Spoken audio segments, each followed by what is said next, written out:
معزز سامعین ناظرین، آج کی اس ویڈیو میں ہم انشاءاللہ العزیز خواب کے اندر مرچ دیکھنے کی تعبیر بیان کریں گے۔ اگر کوئی شخص خواب میں سرخ مرچ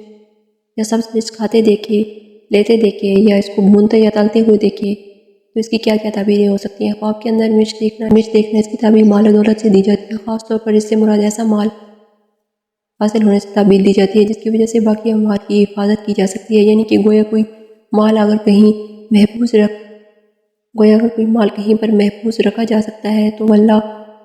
کوئی مکان، دکان یا کوئی بھی ایسی چیز جہاں انسان حفاظت کر سکتا ہے اپنے مال کی، اس قسم کی چیز حاصل ہونے کی علامت و نشانی ہے۔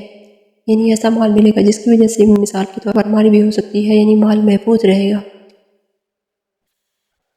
صرف الماری ہو سکتی ہے یا پیٹی یا ٹرک بھی ہو سکتا ہے، ایسی چیز ملے گی اس میں بہت ساری چیزیں محفوظ ہو سکتی ہیں۔ اس طرح اگر کوئی آدمی خواب میں اپنے آپ کو کھاتے ہوئے دیکھے تو اس کی تعبیر یہ ہے کہ خواب دیکھنے والا کوئی کڑوی چیز کھا بیٹھے گا، یا خواب دیکھنے والا بہت زیادہ پانی پیے گا، یعنی اس کو پانی کی کمی ہو سکتی ہے اور پانی کی کمی کا شکار ہو سکتا ہے۔ اس طرح اگر کوئی آدمی خواب میں مرچ کھاتے ہوئے اپنے آپ کو دیکھے تو اس کی تعبیر یہ ہے کہ خواب دیکھنے والا کسی غم میں مبتلا ہوگا،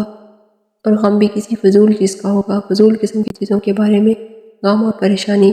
لے گا۔ اور اسی طرح اگر کوئی شخص خواب میں مرچ کھائے یا دیکھے تو اس کی تعبیر یہ ہے کہ اس شخص کو مال ملے گا، لیکن محنت اور مشقت کرنے کے بعد ہی ملے گا، آن تک محنت اور مشقت سے ہی اسے مال حاصل ہو سکتا ہے۔ اسی طرح اگر اس کھاتے ہوئے خود کو دیکھے تو اس کی تعبیر یہ ہے کہ اس کو کسی شدید قسم کی غم پریشانی لاحق ہو سکتی ہے یا کوئی بیماری کا سامنا کرنا پڑ سکتا ہے۔ تو یہ تھی خواب میں مرچ دیکھنے کی تعبیر۔ تو ملتے ہیں نیکسٹ خواب کی تعبیر کے ساتھ، تب تک کے لیے اللہ حافظ۔